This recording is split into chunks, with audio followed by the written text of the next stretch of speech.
أعوذ بالله من الشيطان الرجيم. بسم الله الرحمن الرحيم. بسم الله الرحمن الرحيم. السلام عليكم ورحمة الله وبركاته.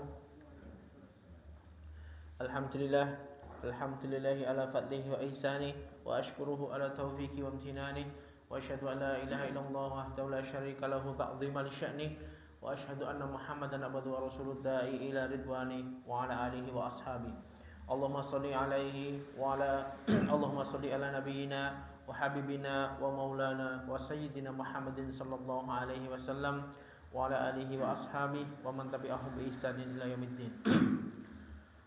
وقال الله تعالى في كتابه الكريم: يا أيها الذين آمنوا اتقوا الله حق تقاته ولا تموتن إلا وأنتم مسلمون.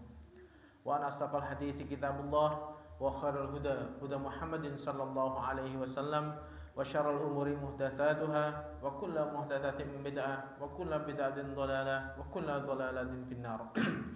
Ma'asyiral muslimin rahimani wa rahimakumullah. Alhamdulillah, malam ini kita lanjutkan kajian kita tentang kitab Al-Arba'un Nawawiyah, 42 hadis yang dikumpulkan oleh Al-Imam Abu Zakaria Yahya bin Syaraf An-Nawawi, seorang ulama dari mazhab Syafi'i yang beliau kumpulkan dari ribuan hadis yang beliau hafalkan. Kemudian beliau memilih dari sekian ribu hadis-hadis yang di situ kategorinya Jawami'ul Kalim. Jawami'ul Kalim itu hadis yang kalimatnya ringkas tapi mencakup makna yang sangat luas. Ini sudah sampai kepada kemarin hadis yang kedua, yaitu hadis Jibril, yang mana oleh ulama dikategorikan sebagai umul hadis. Bahwasanya ini adalah induk dari semua hadis, karena hadis-hadis yang datang setelahnya, hadis-hadis selain ini adalah menjelaskan tentang hadis ini. Tentang maratibuddin, tingkatan agama di dalam Islam. Kemarin kita sudah membaca hadisnya dan juga kita dalami maknanya. Kemudian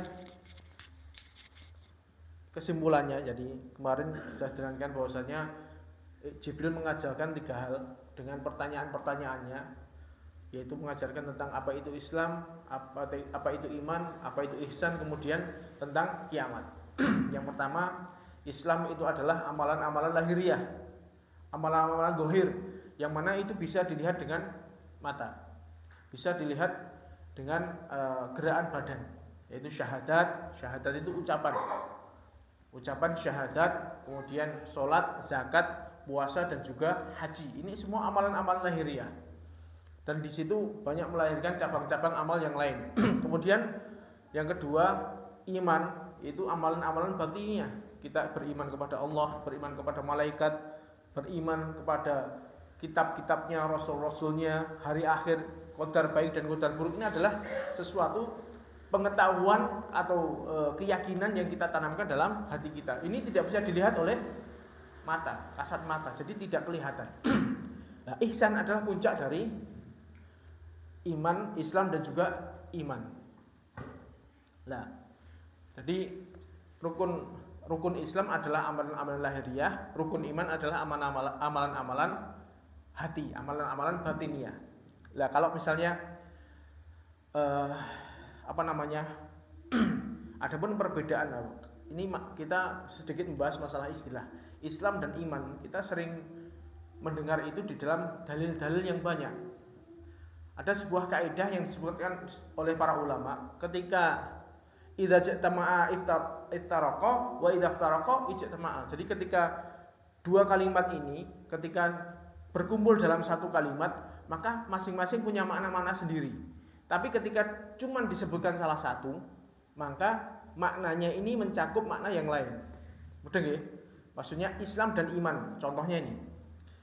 Ketika Islam dan iman ini disebutkan dalam satu kalimat, ada Islam, ada iman. Seperti halnya hadis Jibril ini. Berarti kan Jibril menjelaskan tentang Islam dan juga menjelaskan iman. Berarti dua-duanya ini punya makna yang berbeda.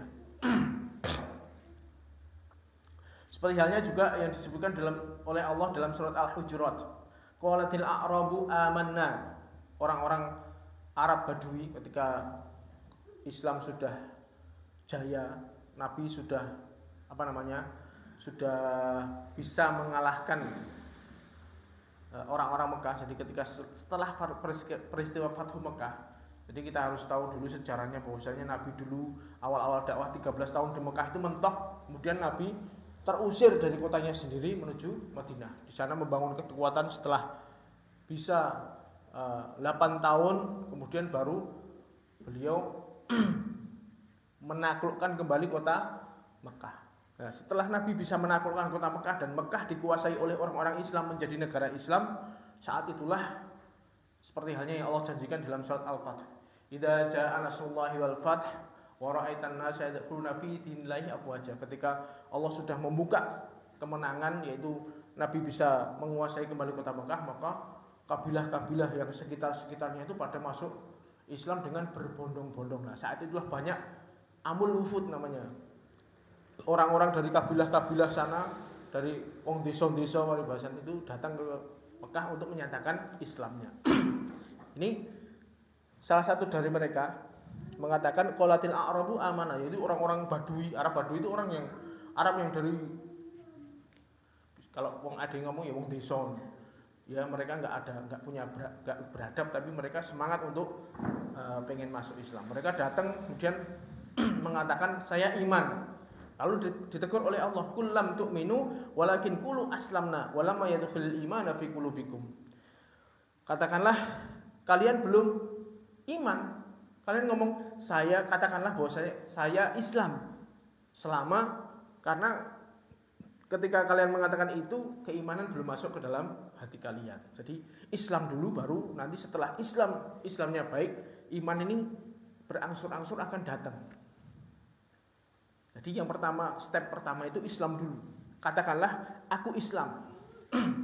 Baru nanti setelah itu iman masuk. Ini menunjukkan bahwasanya ketika Islam dan iman dalam satu kalimat disebutkan semuanya, Islam punya makna sendiri, iman punya makna sendiri. Islam artinya perbuatan lahiriah, iman yaitu perbuatan batiniah.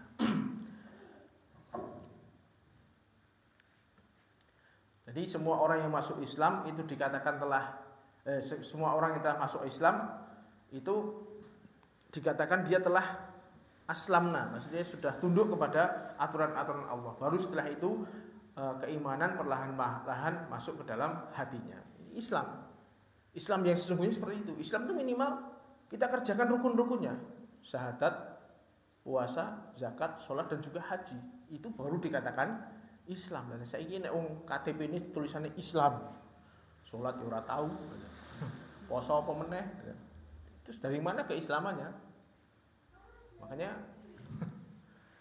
itu nanti ada dibahas di belakang nanti. Ada apakah ketika salah satu rukun ini ditinggalkan bisa menjabut semua status Islamnya atau tidak. Tapi ya, yang kita tahu minimal ketika seorang itu menyatakan Islam, maka rukun ini harus dijalankan semuanya. Ya syahadatnya ya, kemudian sholatnya itu jelas, zakat, puasa dan juga haji bagi yang mampu. Ini ada catatan bagi yang mampu.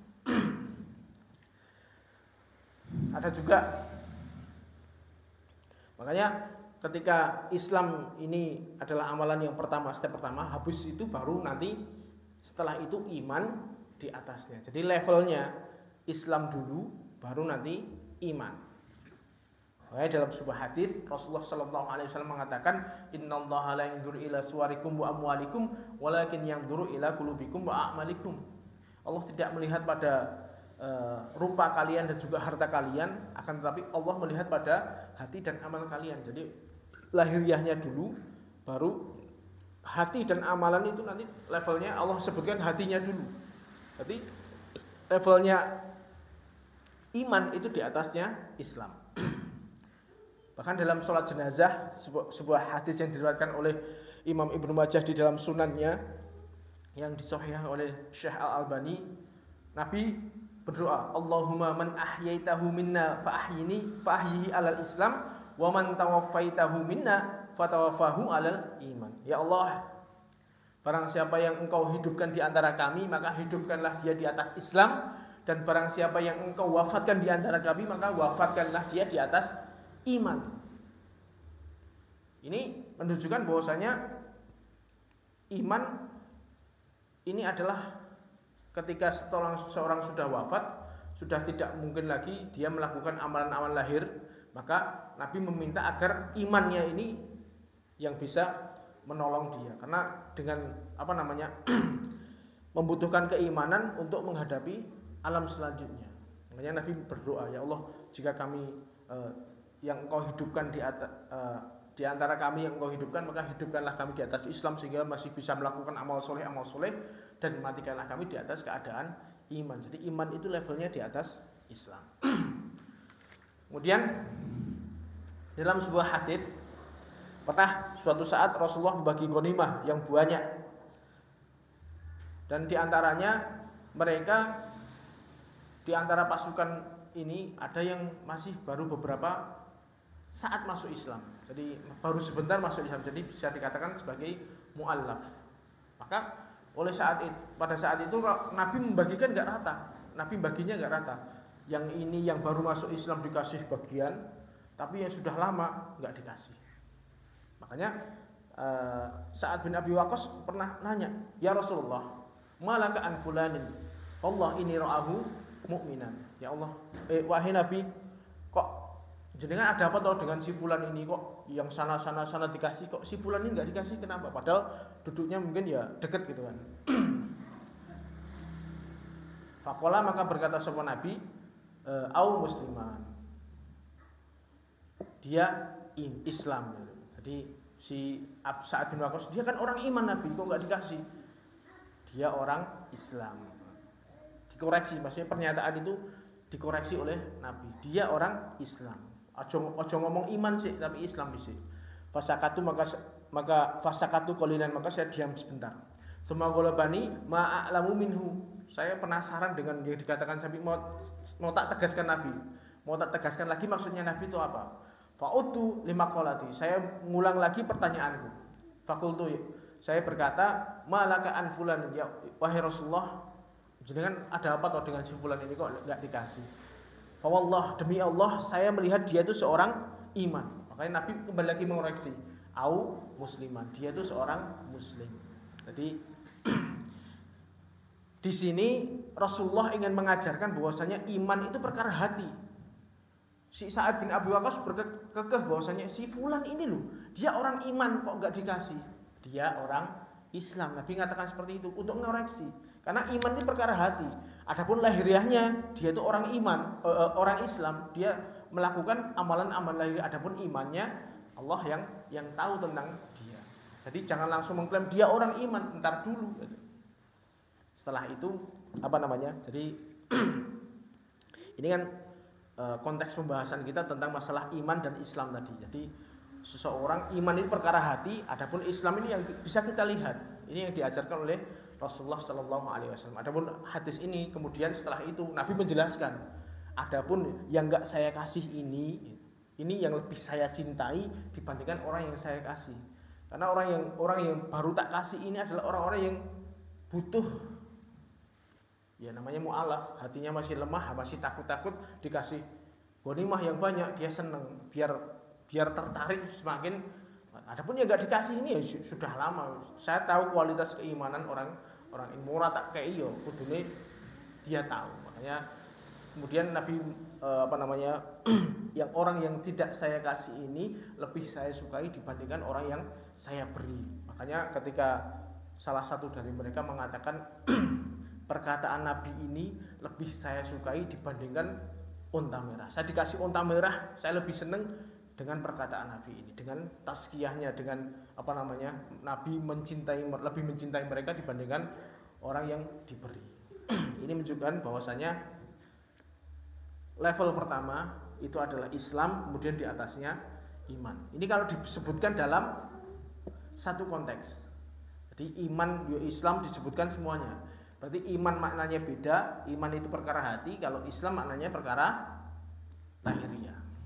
Adapun kalau cuma disebutkan salah satu, Islam tok atau iman tok. Nah, kalau kondisi seperti ini, berarti kalau misalnya ada dalil yang mengatakan Islam gitu, berarti maksudnya yo Islam yo iman. Kalau disebutkan iman yo iman itu yo Islam. Seperti halnya firman Allah Subhanahu wa taala tentang doa Nabi Yusuf. Rabbi qad ataitani minal mulki wa 'allamtani min ta'wilil ahadits.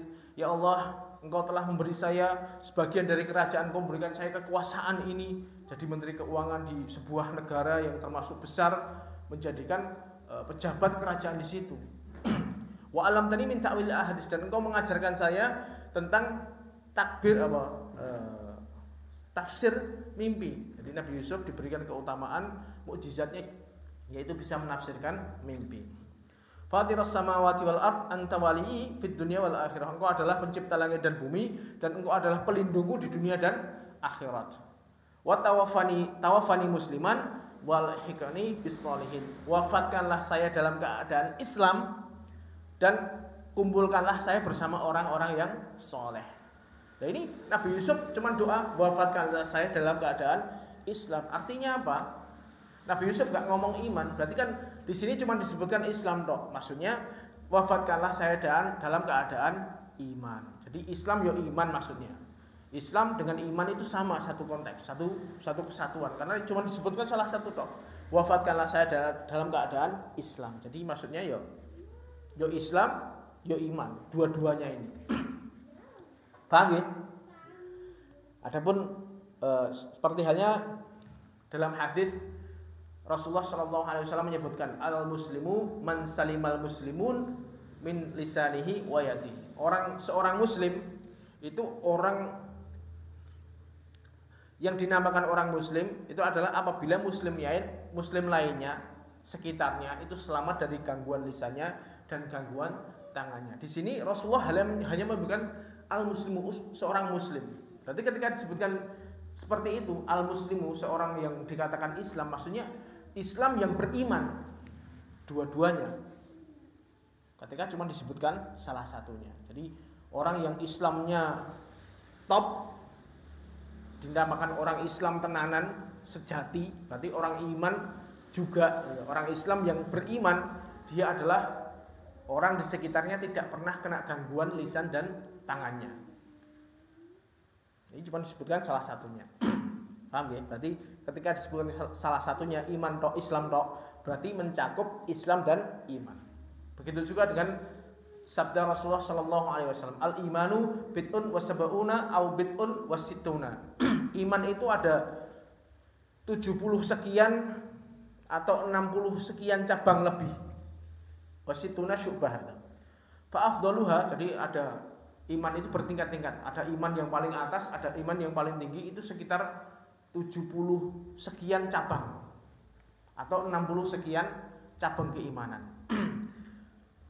Fa afdaluha qaulu la ilaha illallah. Ucapan iman atau iman tertinggi yaitu tentang tauhid. Itu iman tertinggi. Keyakinan dia tentang Allah satu-satunya, tidak punya keyakinan menggantungkan hatinya sama sekali tidak bergantung kepada yang lainnya, tidak percaya dengan jimat, tidak percaya dengan dukun-dukun, tidak percaya dengan ramalan-ramalan dan lain sebagainya. Dia betul-betul bertauhid, itu adalah iman tertinggi. Wa adnaha imatatul adza anitorik. Adapun cabang keimanan terendah, yang terendah itu adalah menyingkirkan kotoran dari jalan. Kalau ada kotoran di jalan misalnya, ada gangguan yang bisa memudoroti orang lain ketika orang lihat misalnya ada paku kah, ada batu melintang, disingkirkan. Itu cuma gitu toh. Itu termasuk keimanan. Jadi ketika disebutkan iman di sini, sebutkan cuma satu toh, tapi maksudnya mencakup Islam, karena ini amalan lahir, menyingkirkan kotoran dari jalan ini perbuatan lahiriah, tapi disebut dengan cabang keimanan. Berarti level iman itu bertingkat-tingkat. Level yang paling rendah maksudnya termasuk keimanan. Itu bentuk keimanan itu menyingkirkan gangguan dari jalan. Menyingkirkan saja termasuk cabang keimanan. Begitu juga sebaliknya, menimbulkan gangguan itu berarti termasuk dosa. Kalau kita singkirkan gangguan dari jalan itu berpahala. Kalau kita bikin gangguan berarti dosa. Makanya termasuk zalim apabila kita buang sampah di jalan, sampai membuang hal-hal yang bisa mengganggu orang lewat, ini termasuk kezaliman dan itu dosa. Makanya termasuk keimanan apabila ada yang ganggu di jalan, nanti sekiranya orang lewat bisa terkena masalah, dia singkirkan, itu termasuk cabang keimanan. Wal haya'u syu'batun minal iman, dan di antara 1 sampai 70 itu ada salah satu cabang keimanan namanya malu. Rasa malu termasuk salah satu cabang keimanan yang dia levelnya di atasnya di atasnya menyingkirkan gangguan tadi, dan di bawahnya tauhid.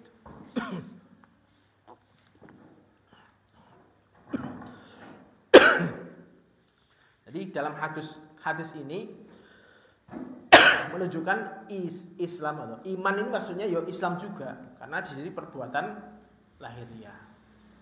Paham ya? Jadi ketika salah satu disebutkan itu maknanya mencakup makna yang Islam disebutkan tok atau iman disebutkan tok, berarti mencakup makna yang lain. Tapi kalau iman dan Islam disebutkan bersamaan, Islam maknanya sendiri, iman maknanya sendiri.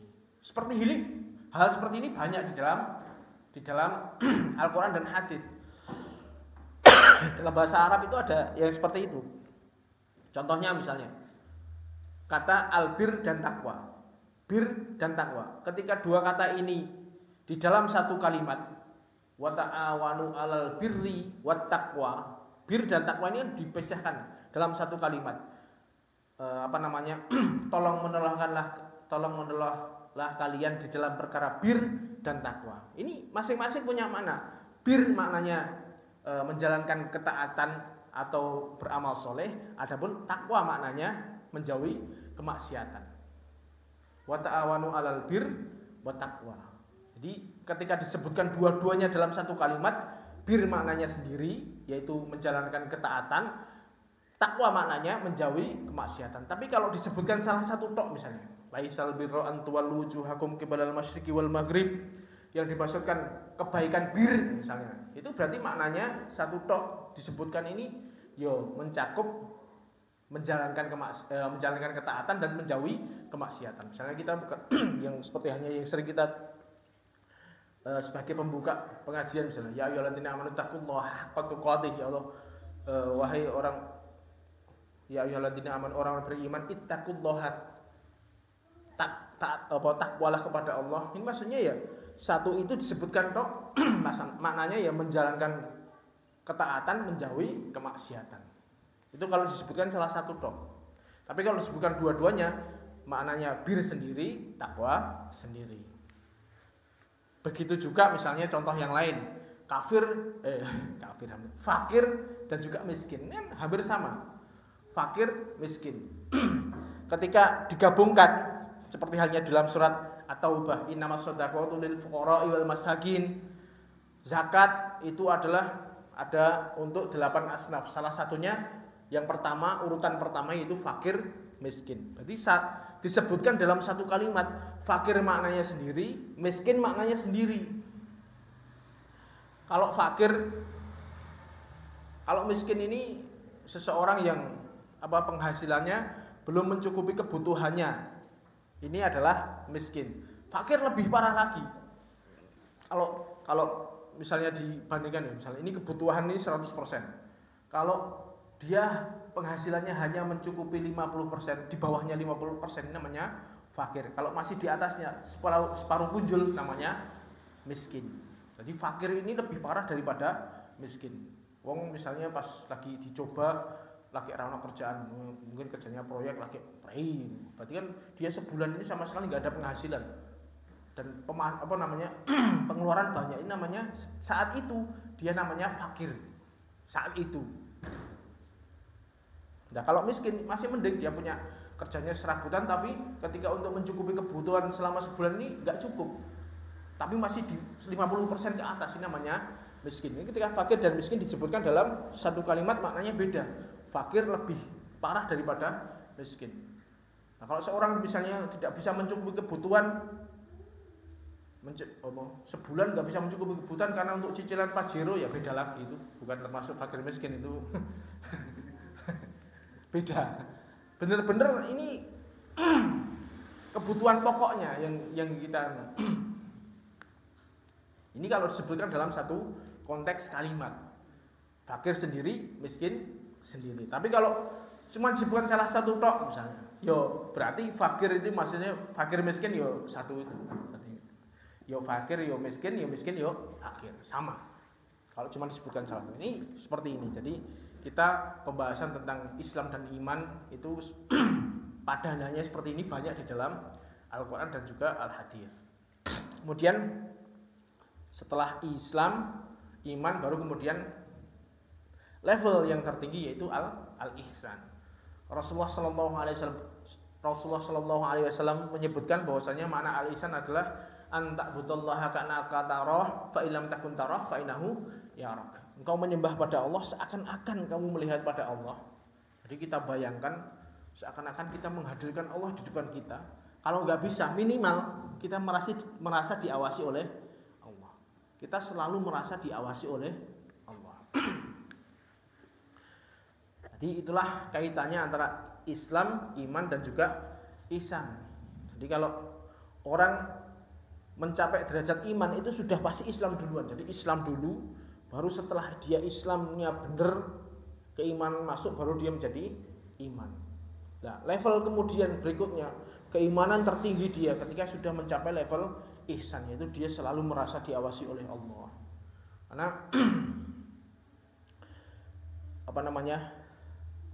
seperti itu. Jadi Islam, iman, seperti halnya disebutkan dalam ayat pertama tadi, orang Arab mengatakan saya beriman. Oh, nanti dulu kamu masih Islam, kamu setelah Islam baru nanti iman. Nah, kalau sudah level itu di atasnya lagi namanya ihsan. Kalau sudah mencapai derajat ihsan, maka dia pasti akan menggapai keimanan yang tertinggi. Pasti orang kalau bisa menghadirkan Allah di depannya, dia bisa membayangkan Allah yang demikian itu besarnya, kekuasaannya yang sangat luas. Dia pasti akan betul-betul di dalam beramal, di dalam keimanannya itu mesti akan bagus. Kita ibaratkan misalnya seorang karyawan kerja, ada CCTV-nya sama enggak? Kira-kira kinerjanya bener sing ndi? Seorang karyawan yang selalu dia merasa diawasi oleh bosnya dengan adanya CCTV, dia akan berusaha bagaimana caranya dia bekerja yang benar. Kalau nggak ada ya paling sambil main HP, sambil teleponan, sambil. Jadi kalau bos kurang ngerti kok lah. Kalau demikian juga seorang hamba, apabila dia selalu merasa diawasi oleh Allah, dia akan selalu berhati-hati dengan tindak tanduknya. Apapun yang dia kerjakan ini ada catatannya, apapun yang dia kerjakan nanti ada timbangannya. Itu selalu dengan seperti itu dia akan semakin kualitas ibadahnya pasti akan semakin bertambah. Gak akan mungkin sama dengan orang yang blas orailing. Sehingga orang kalau nggak ingat sama Allah ya sudah, dia nggak merasa diawasi oleh Allah, dia akan ngomong semaunya, berbuat semaunya, seperti itu. Makanya hadirkanlah ihsan di dalam perbuatan kita. Seperti halnya orang bisa seperti itu, seperti halnya firman Allah dalam surat Asy-Syu'ara, wa tawakkal 'alal azizir rahim alladzi yaraka hina taqum wa taqallubaka fis sajidin. Dan bertawakallah kepada Allah yang Maha Perkasa lagi Maha Penyayang, yang melihat kamu ketika kamu berdiri salat dan melihat pula perubahan gerak badanmu di antara orang-orang yang sujud. Allah melihat perbuatan kita. Ketika kita bisa merasa yakin bahwasanya Allah selalu mengawasi gerak-gerik kita, apapun yang kita kerjakan, pasti kita akan menjadi orang yang sangat bertawakal kepada Allah. Jadi bisa disimpulkan bahwasanya dari sekian banyak orang ini, kalau misalnya Islam itu banyak, semakin yang paling banyak jumlahnya itu Islam. Di antara orang-orang Islam ini ada beberapa orang yang level naik derajatnya naik menjadi iman. Ini lebih kecil lagi jumlahnya daripada orang yang Islam. Ya, di antara orang yang beriman ini, yang orang iman itu otomatis dia udah Islam duluan, kemudian iman, itu ada beberapa orang yang levelnya naik lagi, yaitu mencapai derajat ihsan.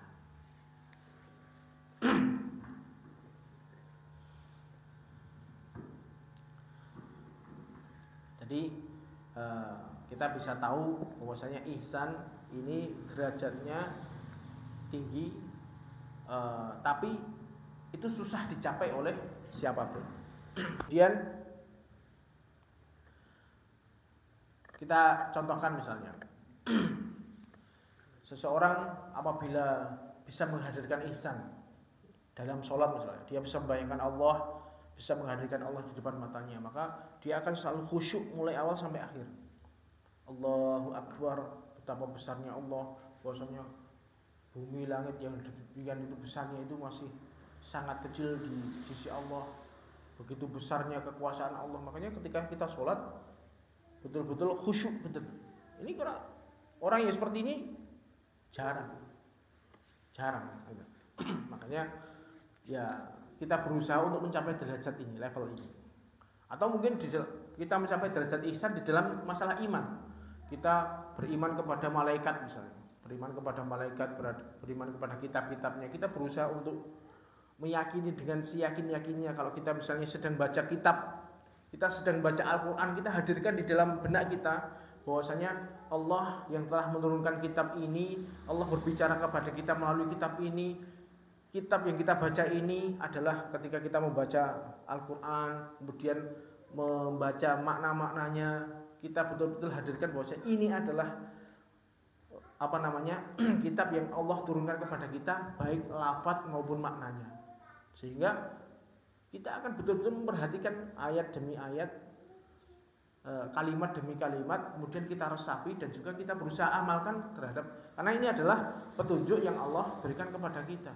Nah, kalau sudah mencapai derajat level ini, Masya Allah, maka dalam setiap sendi kehidupannya dia akan selalu diwarnai dengan Al-Quran. Kemanapun dia berada, itu Al-Quran membimbingnya. Itu yang kita harapkan. Jadi ihsan adalah kondisi tertinggi seseorang ketika sudah Islam dan iman. Jadi kalau digambarkan itu tadi seperti halnya yang ihsan ini cuma dikit. Kalau iman lebih banyak lagi, Islam yang lebih banyak lagi. Makanya kita berusaha untuk menjadi yang sedikit ini. Kemudian kalau digambarkan lagi antara Islam, iman dan ihsan ini seperti halnya sebagai pohon. Seperti halnya firman Allah Subhanahu wa taala dalam surat Ibrahim, alam tara kaifa daraballahu mathalan kalimatan thayyiban kasyajaratin thayyibatin asluha tsabitun wa farruha fis sama. Tidaklah kamu memperhatikan bagaimana Allah telah membuat perumpamaan kalimat yang baik seperti halnya pohon yang baik. Akarnya teguh, akarnya kokoh dan cabangnya menjulang ke langit. Ini jadi Allah menggambarkan seorang mukmin itu seperti halnya pohon. Ada akarnya yang menancap ke tanah, itu dalam, kemudian batangnya naik dengan tinggi. Begitu juga sebagaimana diriwayatkan oleh Ibnu Umar bahwasanya Rasulullah SAW bersabda, inna minal syajar lama barakatuhu kabarakatil muslim. Ada sebuah pohon yang keberkahannya seperti halnya keberkahan seorang muslim. Lalu Rasulullah SAW menjelaskan tentang pohon tersebut, yaitu hiya an-nakhlah. Pohon itu adalah pohon kurma. Jadi pohon kurma itu sangat barokah. Jadi akarnya menjulang kuat, kemudian batangnya tinggi, dan setiap bagian dari pohon ini bermanfaat, bisa dimanfaatkan. Tidak ada satu bagian pun yang terbuang. Jadi ibaratnya, misalnya kalau itu tadi, iman itu kan di dalam, jadi nancep kayak akar itu. Keimanan itu nancep kayak di akar itu, kemudian batangnya yang naik ini adalah Islamnya. Jadi cabang-cabangnya ini ada 5 batang yang naik ini adalah Islam, kemudian akarnya ini adalah keimanan.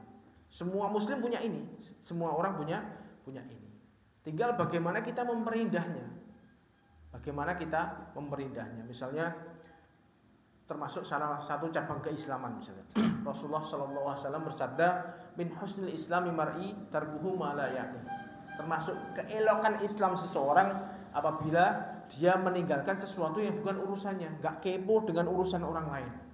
Ini contoh ya, contoh. Islam ini sudah seperti halnya pohon yang situ banyak cabang-cabangnya, banyak ranting-rantingnya. Ini ibarat kalau kita mengerjakan sesuatu yang bisa memperindah pohon kita, seperti halnya termasuk keelokan Islam seseorang, dia nggak kepo terhadap sesuatu yang bukan urusannya. Wis pokoknya urusannya wong liya aku tutup mata. Dengan begitu dia selamat dari namanya ghibah, dari namimah, sehingga Islamnya akan terjaga. Orang kalau terjatuh pada pengen kepo terhadap sesuatu yang bukan urusannya, itu panjang urusannya. Oh sih, misalnya kita mengikuti berita artis, ini kawin, ini cerai, ini belanja. Kita akan disibukkan dengan sesuatu yang bukan urusan kita, sehingga Masya Allah kita mau Quran we arang-arang, sholat yo ora patek sregep, ngurusi gosip-gosip ngapain itu. Sehingga dengan seperti itu Islam kita terganggu. Nah kalau kita bisa tarkuhu malayanihi, kita bisa meninggalkan sesuatu yang bukan urusan kita. Kita nggak kepo terhadap yang bukan urusan kita. Kita selamat dari ghibah, dari namimah, dari kita sesuatu yang bisa, sehingga Islamnya semakin rindang, pohonnya semakin rindang, semakin bagus. Mungkin ditambah lagi dengan Islamnya yang baik tadi, dia nggak kepo terhadap urusan orang, dia kemudian ada juga melakukan amalan-amalan yang lain. Misalnya dalam hadis lain Rasulullah ditanya, ayu islami khair, wahai Rasulullah, Islam mana yang baik? Maka beliau menjawab, tut'imut ta'am wa taqra'us salam ala man arafta wa man lam ta'rif. Jadi ketika Nabi ditanya Islam yang baik itu yang bagaimana, Nabi menjawab, kamu sering ngasih makan kepada orang yang membutuhkan maupun yang tidak membutuhkan. Jadi dia lomo dalam masalah makanan itu, dia sering ngasih makan. Kemudian juga dia ramah kepada siapapun, dia uluk salam, assalamualaikum, meskipun dia nggak kenal.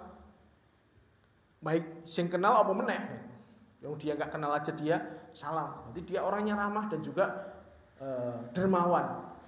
Dengan seperti ini, maka pohon keimanannya semakin bagus, semakin indah. Dan ini nanti pohon ini yang kita bawa nanti di hadapan Allah. Pohon kita ini, semua orang punya pohon, akarnya yang menjulang ke tanah dan juga pohon yang menjulang ke langit.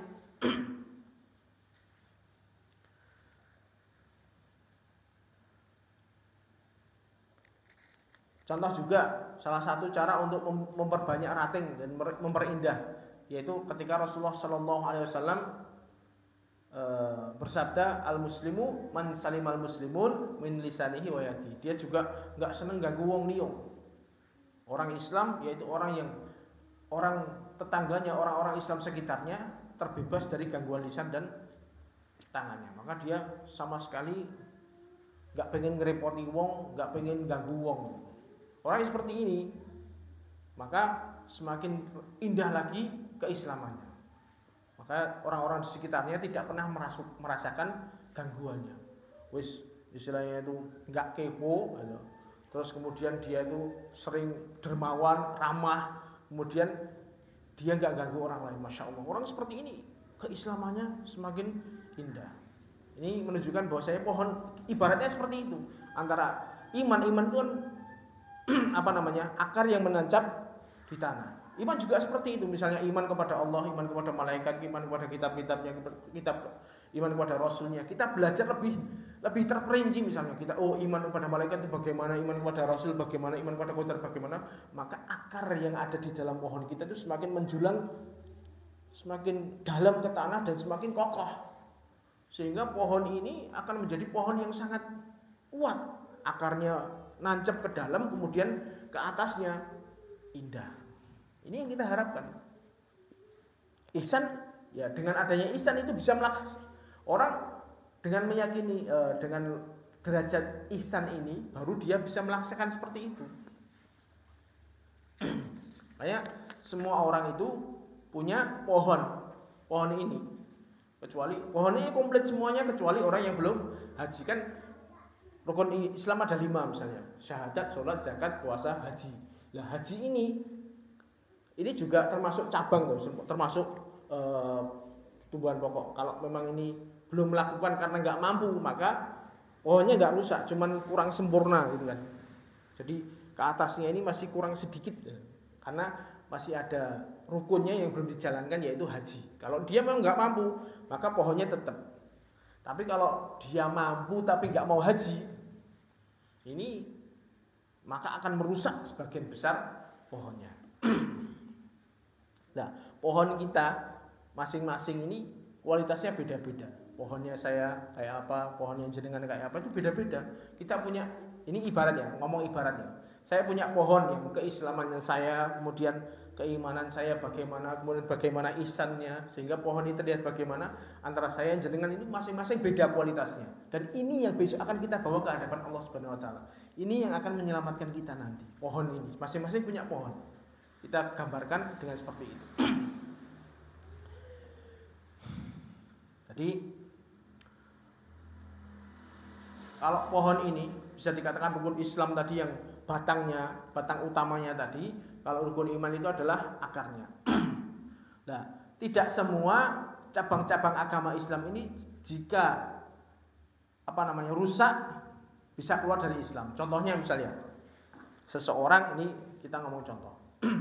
Jika seseorang tidak puasa wajib, tidak membayar zakat, apakah pohonnya rusak? Maka jawabannya batang pohonnya itu rusak parah. Jadi ibaratnya ya, kalau pohon terus batang pohonnya itu lubang dalam itu rusak parah tuh. Itu kalau tetap seperti itu bisa roboh nanti. Pohonnya bisa ambruk. Nah, kalau udah ambruk sudah nggak punya lagi pohon atau alias keluar dari Islam. Ini kalau misalnya yang dilanggar di antara 5 tadi, zakat maupun puasa misalnya. Adapun kalau masalah sholat ini terjadi ikhtilaf di antara para ulama. Karena di pohon sholat ini bisa diibaratkan pohon yang paling bawah. Jika terpotong, ya wis ambruk wis. Makanya ulama ikhtilaf. Kalau orang meninggalkan sholat, wong Islam tapi gak sholat ini kafir apa gak? Ini sebagian mengatakan yo kafir, karena yang membedakan iman dengan orang Islam dengan kafir adalah sholatnya. Wong Islam ora sholat yo kafir. Adapun sebagian memperinci, nek dia nggak sholatnya karena males, ini termasuk fasik. Tapi kalau dia karena meyakini bahwasanya sholat nggak wajib, kafir. Ini tapi segitu, maksudnya itu perselisihan ya nggak tetap ini membahayakan. Makanya diusahakan jangan sekali-kali meninggalkan sholat. Kalau kita melihat orang-orang sekitar kita ngaku Islam kok nggak sholat, ya coba diingatkan, karena ini perkara yang paling pokok, paling penting. Nah kalau ngaku Islam kok nggak sholat, ya nggak Islam jenenge. Ngoten ya. Jadi ini hendaknya yang kita berusaha kita perdalam tentang bagaimana pohon-pohon kita ini, sehingga pohon kita ini semakin kuat, semakin indah, semakin rindang. Nah, begitu juga pohon ini, dengan kita mengerjakan Islam, pohon kita semakin rindang. Kalau kita mengerjakan sebaliknya, kita bermaksiat kepada Allah, kita melupakan Allah, kita melanggar syariat-syariatnya, itu juga akan semakin ranting-rantingnya akan putus satu, akan gugur, akan semakin berkurang. Kalau kita maksiatnya banyak, itu bisa menggerus pohon-pohon tersebut. Sehingga orang kalau meremehkan dosa-dosa kecil yang asalnya pohonnya rantingnya gugur satu, akhirnya bisa menggerus hampir ke semua batang pohonnya. Kalau batang pohonnya habis, keluar dari Islam. Makanya ini hal yang harus kita perhatikan. Ini sebuah gambaran yang Allah di situ menggambarkan tentang orang Islam itu adalah gambarannya seperti halnya pohon kurma. Nah, ini bagaimana kita memperindah pohon kita masing-masing sehingga kita bertemu dengan Allah membawa pohon yang indah. Insyaallah itu yang bisa kita sampaikan pada pertemuan kali ini. Nanti akan pertemuan selanjutnya bisa sekali lagi untuk membahas masalah ini, pendalamannya. Demikian ada yang kita sampaikan. Ada kurang berkenan kami yang sebesar-besarnya. Wabillahi taufik wal hidayah. Subhanakallahumma bihamdika asyhadu an la ilaha illa anta astaghfiruka wa atubu ilaik. Assalamualaikum warahmatullahi wabarakatuh.